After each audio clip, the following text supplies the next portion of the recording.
शर्मा, आप देख रहे हैं एसपीएन लाइव न्यूज। स्वागत है आपका हमारे इस खास प्रोग्राम में। प्रोग्राम की शुरुआत चलिए इस वक्त कर लेते हैं बहुत बड़ी खबर से। दरअसल खबर यह है कि विपक्षी पार्टियां सरकारों से सवाल पूछने में लगी है। इसके साथ ही साथ सरकार से यह भी सवाल पूछा जा रहा है कि अब वो क्यों वाहवाही लूट रही है, अब क्यों वो अपनी पीठ थपथपाने में लगी है और किस बात पर पीठ थपथपाई जा रही है। दरअसल अगर मैं बात करूं कांग्रेस पार्टी के पूर्व अध्यक्ष राहुल गांधी का एक बयान सामने आया। राहुल गांधी ने बयान जारी करते हुए कहा कि विदेशों से इस वक्त मदद आ रही है और विदेशी कंट्रियां हमारे देश की मदद कर रही हैं और सरकार अपनी वाहवाही बटोरने में लगी है। ये बिल्कुल भी ठीक नहीं है। इससे पता चलता है कि विदेशों से मदद आ रही है और हमारे देश की सरकार बड़े स्तर पर फेल हो चुकी है। ये कितनी चौंकाने वाली बात है कि विदेशी स्तर से मदद आ रही है और केंद्र सरकार मौजूदा समय में कोई काम नहीं कर पाई है। उसके बावजूद भी इन विदेशी मदद पर खुद जो है अपनी वाहवाही ले रही है कि सरकार किस तरह से काम कर रही है। यानी कि ये बताता है कि सरकार दूसरों की मदद पर भी खुद का क्रेडिट लेना चाहती है, खुद का श्रेय लेना चाहती है। राहुल गांधी ने कहा है कि जिस तरह से स्थितियां खराब हो रही हैं और सरकार बड़े स्तर पर फेल हो रही है, ये बताता है कि सरकार कितनी अभी तक नाकाम रही है और विदेशी मदद को भी वो वाहवाही लेने में जुटी है।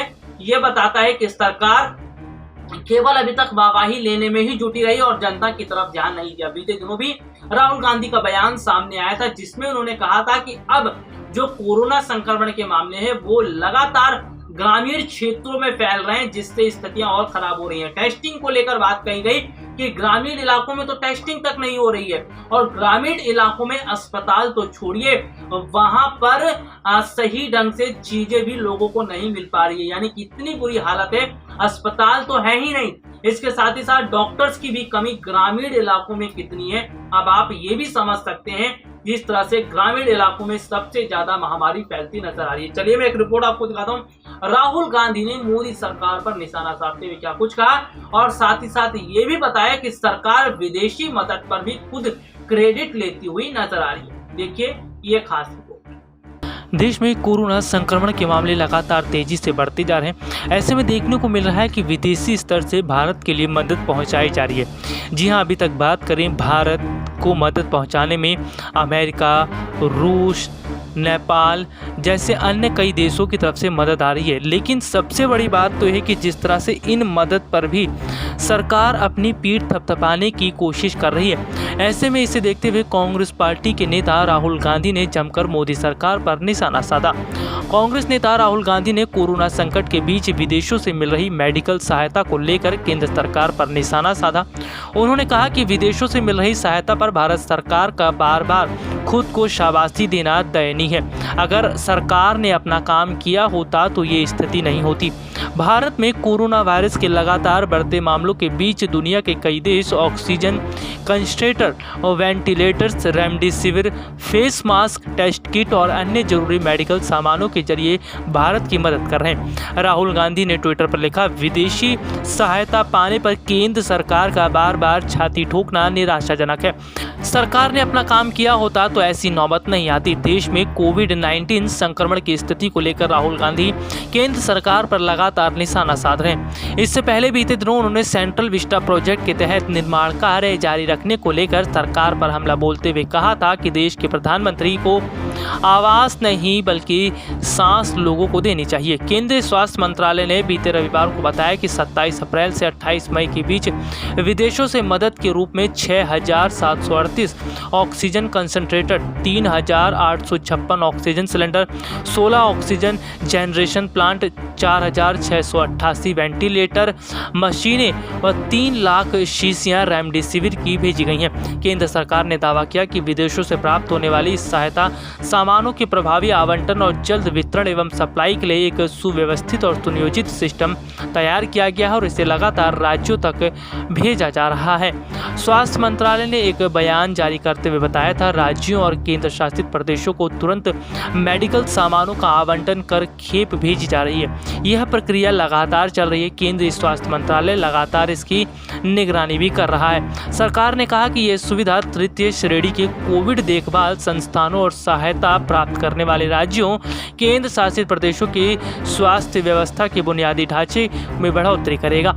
आपको बता दें कि जिस तरह से देखने को मिल रहा है कि भले ही सरकार ये कह रही है कि ऑक्सीजन व अन्य दवाइयाँ अस्पतालों तक पहुंचाई जा रही हैं, लेकिन देश के बहुत सारे ऐसे राज्य हैं जहां पर अभी भी पूर्ण रूप से ना तो ऑक्सीजन की सप्लाई हो पाई है और ना ही देखा जाए तो उन्हें दवाइयाँ मिल पाई है। जिस तरह से देखने को मिल रहा है कि सरकार ने शुरुआती स्तर से ही बड़े स्तर पर लापरवाही बरती, और सरकार अगर लापरवाही बरतती नहीं तो शायद देश की स्थिति इतनी खराब नहीं होती।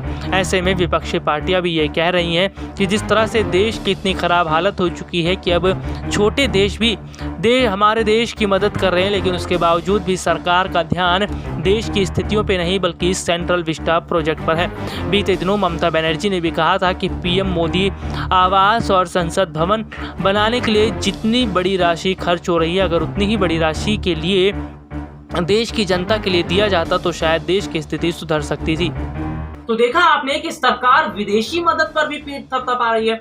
चलिए मैं आपको बीते कुछ समय पहले का एक बयान और बता देता हूँ। दरअसल निर्मला सीतारमण वित्त मंत्री है, निर्मला सीतारमण, और वित्त मंत्री निर्मला सीतारमण के जो पति हैं बहुत बड़े अर्थशास्त्री हैं, प्रहलाद प्रभाकर, उनका नाम है प्रहलाद प्रभाकर, और उन्होंने ये कह दिया था कि सरकार ने इतने समय में केवल हेडलाइन और आंकड़े छुपाने पर ध्यान दिया है।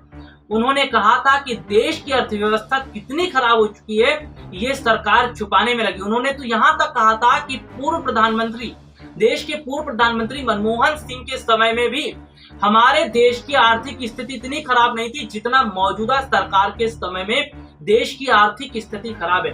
उन्होंने कहा कि देश जो है वो कोरोना संकट से जूझ रहा है, बेरोजगारी के संकट से जूझ रहा है, आर्थिक मंदी से गुजर रहा है, और उसके बावजूद भी सरकार अपनी गलतियों को मानने के लिए तैयार नहीं। उसके बावजूद भी सरकार अपनी खामियों को मानने में खामियां नहीं मान रही। उसके बावजूद भी सरकार पीठ थपथपा रही है, हेडलाइंस पर ध्यान दे रही है। कहना था जी हाँ वित्त मंत्री निर्मला सीतारमण के प्रति जो अर्थशास्त्री हैं बहुत बड़े प्रहलाद प्रभाकर का। इसके साथ ही साथ अगर मैं बात करूं बीजेपी सांसद सुब्रमण्यम स्वामी की, बीजेपी सांसद सुब्रमण्यम स्वामी ने भी बीते कुछ समय पहले एक बयान दिया था जिसमें उन्होंने कहा था कि मौजूदा समय के अंदर जो केंद्र सरकार की तरफ से अभी हाल ही में बजट पेश किया गया था उसमें जो हेल्थ सेक्टर है उसमें कई चीजों को इंक्लूड करके उसको सिमटाने की कोशिश की थी।